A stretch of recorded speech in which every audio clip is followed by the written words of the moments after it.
La République démocratique du Congo, un géant impuissant face aux ingérences du Rwanda. Abonnez-vous massivement et surtout laissez-nous un petit commentaire. Situation préoccupante du pays ou même situation du pays. Le pays d'Afrique centrale ne parvient pas à contrôler les régions de son flanc est, au sous-sol riche en ressources minérales. Une instabilité largement instrumentalisée par le voisin rwandais dans une relative impunité. Analyse. Jamais, depuis 30 ans, dans la foulée du génocide des Tutsis au Rwanda en 1994, l'Est de la République démocratique du Congo, rez-de-chaussée, soit les régions administratives du Sud Kivu et du Nord Kivu ainsi que l'Ituri, n'a connu de paix durable. Les combats ont ainsi repris en novembre 2021, avec le retour d'une rébellion que beaucoup croyaient éteinte, le mouvement du 23 mars, ou M23, créé dans les années 2010 officiellement pour protéger les Tutsis du Congo. Comme il y a 10 ans, le Rwanda est accusé d'instrumentaliser cette rébellion. La responsabilité de Kigali dans les dernières violences qui, en quelques mois, ont déjà jeté sur les routes 450 000 personnes et tué des dizaines d'autres ne saurait pourtant occulter d'autres raisons, la faiblesse chronique de l'État congolais et les ambitions régionales d'un autre voisin de la rez-de-chaussée, l'Ouganda.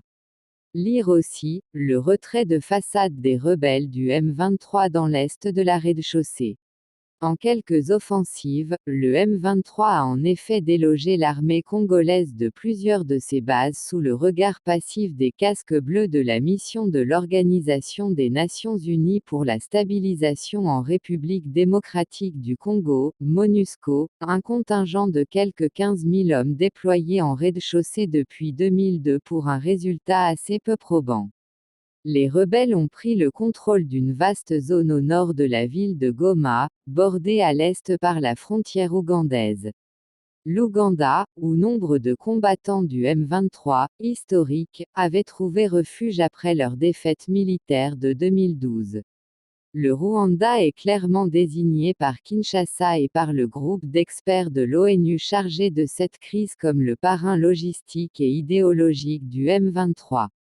Les États-Unis et la France ont également appelé leurs partenaires rwandais à stopper son ingérence. Le 19 janvier, par téléphone, le secrétaire d'État américain, Anthony Blinken, a de nouveau fait part de sa préoccupation auprès du président angolais, João Lourenço, sous les auspices duquel un plan de cessez-le-feu et de cantonnement du M23 a été dessiné en décembre 2022. Impuissance congolaise. Depuis, la mise en œuvre de cet accord patine. Les Congolais appellent donc la communauté internationale à exercer davantage de pression sur le Rwanda. En vain, cette impuissance congolaise est l'expression d'un rapport de force défavorable. L'ex-Zaïre est pourtant 90 fois plus étendu que son voisin, 8 fois plus peuplé. Il dispose de ressources minérales inexploitées considérables, là où la principale richesse du Rwanda, l'agriculture, est saturée par la densité record de sa population, 511 habitants par kilomètre carré. Il vous reste 57,9% de cet article à lire. La suite est réservée aux abonnés.